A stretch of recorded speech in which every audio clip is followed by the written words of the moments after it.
한 아세안 대화 관계 30년을 기념하는 특별 정상회의가 열렸습니다. 앞으로의 한 아세안 협력 방향에 대한 비전을 발표하고 향후 협력 관계 발전 방안을 논의하는 자리였는데요. 오늘은 부산 해운대에서 제1차 한메콩 정상회의가 열립니다.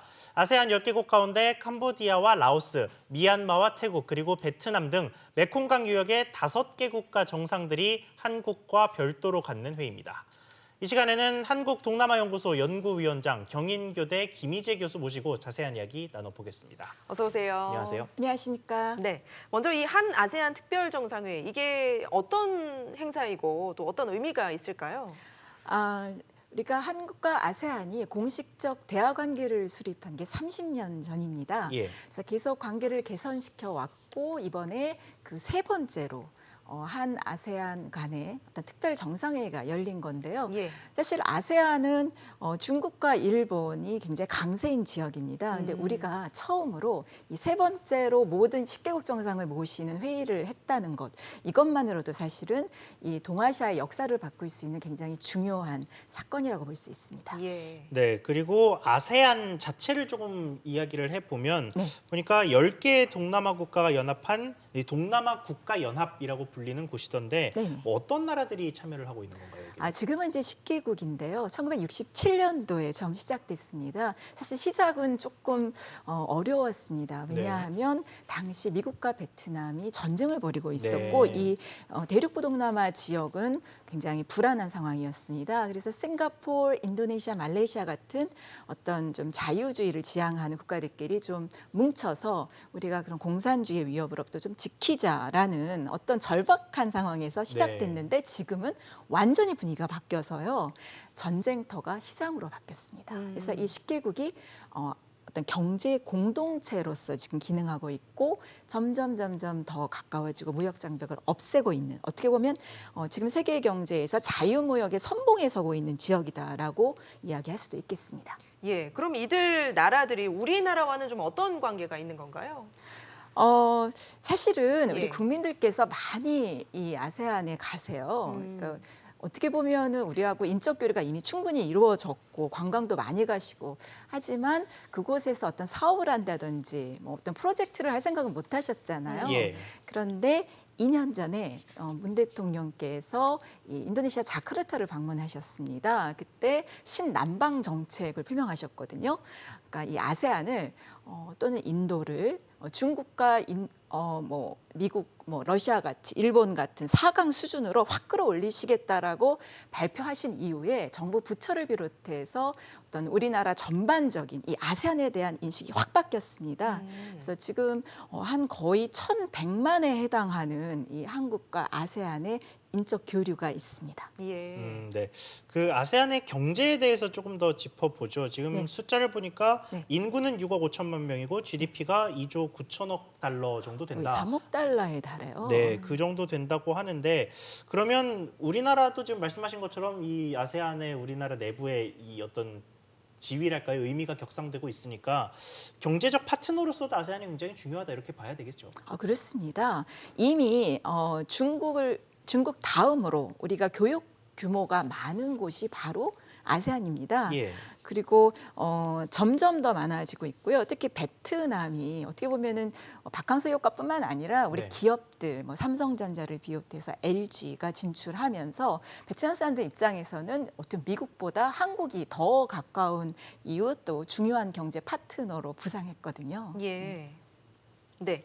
그럼 앞으로의 더 기대되는 그런 시장이 아닐까 싶은데 교수님께서 생각하시기에는 그 아세안 국가들 가운데 가장 좀 주목해야 될 나라는 어디라고 보십니까? 네, 지금 우리 이제 베트남만 주목하시는데요. 사실 인도네시아라는 나라가 갖는 잠재력이 엄청납니다. 예. 일단 인구가 많습니다.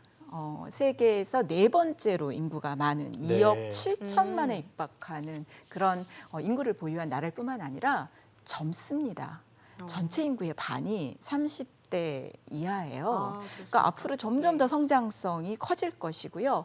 특히 제가 강조하고 싶은 것은 인도네시아는 세계에서 가장 무슬림 인구를 많이 보유하고 있는데 개방적이고 유연한 무슬림 문화입니다. 예. 그래서 사실 인도네시아만 잘 뚫으면 20억 무슬림 시장이 열릴 수도 있는, 어떻게 보면은 그 이슬람 경제에 우리가 노크할 수 있고 테스트할 수 있는 또 그런 가치도 있는 나라입니다. 네. 자, 이번엔 다시 이 특별정상회의 쪽으로 이야기를 좀 돌려보겠습니다. 이번 특별정상회의와 가장 그 엮여서 많이 나왔던 이야기가 문재인 대통령의 신남방 정책이었어요. 이거를 맞습니다. 뭐 중간 결산한다는 의미가 있다, 뭐 이런 식의 네. 분석이 많이 나왔는데, 그 우리 외교의 어떤 뭐랄까요, 외연 확장 같은 의미에서도 이번 회의가 좀 중요하다, 이런 이야기가 있던데 교수님께서는 어떻게 보십니까?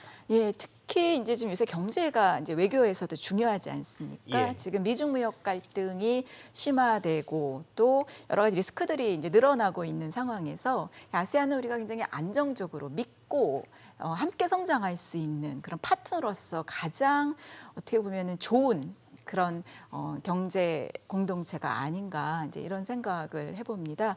특히 이제 외교적인 측면에 있어서도 사실 북한 리스크가 굉장히 큰데요. 예.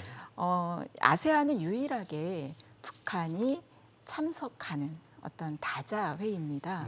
그렇기 때문에 뭐 ARF를 비롯해서 어떤 지역 안보에 있어서도 이 아세안 국가들이 또 북한에도 영향을 줄 수 있는, 그게 굉장히 중요한 외교 무대라고 할 수 있습니다. 예, 정부가 그동안 신남방 정책을 추진을 해왔는데요. 네. 이번 회의를 계기로 신남방 정책 2.0을 또 추진을 네, 한다고 그렇습니다. 하는데 이건 좀 어떤 걸 기대해 볼 수 있는 정책일까요? 예, 그동안은 사실은 정부가 나서서 이 신남방 정책을 추진해 왔습니다. 근데 이제는요, 이제 정부가 아니라 이제 일반 우리 국민들께서도 참여하실 수 있는 그런 길이 이제 열릴 것 같습니다. 지금 동남아는 굉장히 빠른 디지털 혁신이 일어나고 있거든요. 그래서 굳이 동남아에 물리적으로 가지 않으셔도 이 동남아 여러 파트너들과 연결만 되신다면 이 동남아에서 빠르게 변화하는 그런 기회들 또 시장들에 접근하실 수가 있습니다. 그래서 이제는 좀 국경을 좀 넘어서 우리가 사고하고 또 동남아를 어떤 우리의 생각의 영토 안으로 이렇게 좀 포섭해서 우리가 연계하는 그런 전략이 좀 필요한 시간이라고 생각합니다. 예. 네, 그리고 이번 그 정상회의 마지막 무대였던 부산 선언에서 네. 좀 문재인 대통령의 메시지에 좀 많이 주목을 했었는데, 네. 전 세계적으로 보호무역주의에 대한 우려가 커지는 가운데 우리는 자유무역이 공동번영의 길이라는 데 동의했다, 뭐 이런 식의 이야기를 내놨습니다. 네. 그래서 자유무역에 대한 강조를 좀 많이 한 네. 셈인데, 이 아세안과 함께하는 무대에서 이런 메시지가 나왔다는 것, 어떤 의미가 있다고 보십니까? 일단 아세안이요. 앞으로 10년 뒤에는 세계 4대 중요한 경제 블록이 됩니다.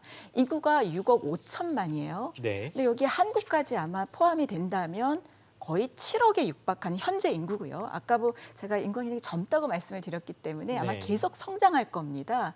그렇게 되면 우리가 아세안과 손을 잡고 자유무역의 어떤 기치를 표방하면서 나간다면 충분히 미국과 중국의 어떤 긴장과 갈등에 대치하는 그 전선에서 우리가 어떻게 보면 바게닝 파워, 협상 능력을 가질 수도 있지 않을까라고 생각합니다.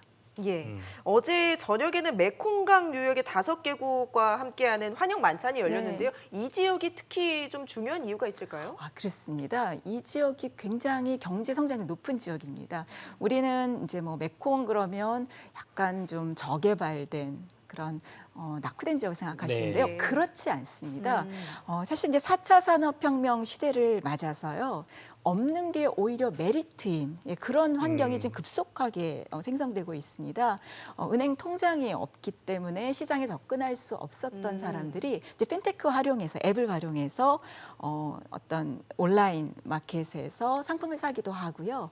또 동남아가 전반적으로 너무 복잡하고 종교와 문화가 다양해서 접근하기 힘들었지만 이제는 하나의 플랫폼으로 이렇게 통합되는 이제 그런 시기거든요. 그래서 우리에게는 어떻게 보면 이 메콩강 지역이 모든 것들을 다 할 수 있는 즉 예. 인프라부터 시작해서 IT 또 녹색 성장까지 또 스마트 시티 모든 걸 새롭게 우리 한국의 기술과 자본을 그쪽에 적용해서 꿈을 펼칠 수 있는 그런 무대가 지금 생성되고 있다고 봅니다. 예. 네. 이번 회의가 열리면서 사실 많은 시청자분들 분들께서 야센에 대한 관심이 좀 높아졌을 것 같다는 생각이 드는데요. 네. 이렇게 우리나라와 지금 아세안 지금도 좋은 관계를 유지하고 있습니다만 앞으로 이 아시아의 공동 번영을 위해서 네. 우리나라가 아세안과의 관계에 있어서 좀 해야 할 역할 같은 게 있다면 뭐가 필요하다고 보십니까? 예, 사실은 그동안 아세안은 중국과 일본에 동무되었습니다. 특히 중국은 1대1로 정책을 펼치면서요. 이 아세안 전역의 인프라를 확장하고 네. 이렇게 돈으로 어떻게 보면은 이분들의 어떤 영향력을 확장했어요. 근데 사실 아세안은 그렇게 접근하면 안 되는 곳입니다. 너무 그렇게 돈과 경제적인 목적으로만 접근하면 평판과 신뢰를 잃습니다. 그래서 우리는 이제 중국과는 달리 좀 마음을 열고 그들의 눈높이를 맞추고 그래서 그들이 원하는 것들을 해주고 문제를 같이 해결해 나가는 어떤 그런 자세가 필요하다. 그런 측면에서 이번 문재인 정부가 사람 중심의 어떤 그 3P, 그래서 공동 번영 또 피스, 어떻게 보면 평화로운 그런 공동체를 만들어가겠다는 그런 선언은 상당히 이 동남아 정서의 아세안의 어떤 맥락에 맞는 그런 화두였다라고 평가할 수 있겠습니다. 알겠습니다. 오늘 말씀 여기까지 듣겠습니다. 한국동남아연구소 연구위원장 김희재 교수와 함께했습니다. 고맙습니다. 감사합니다.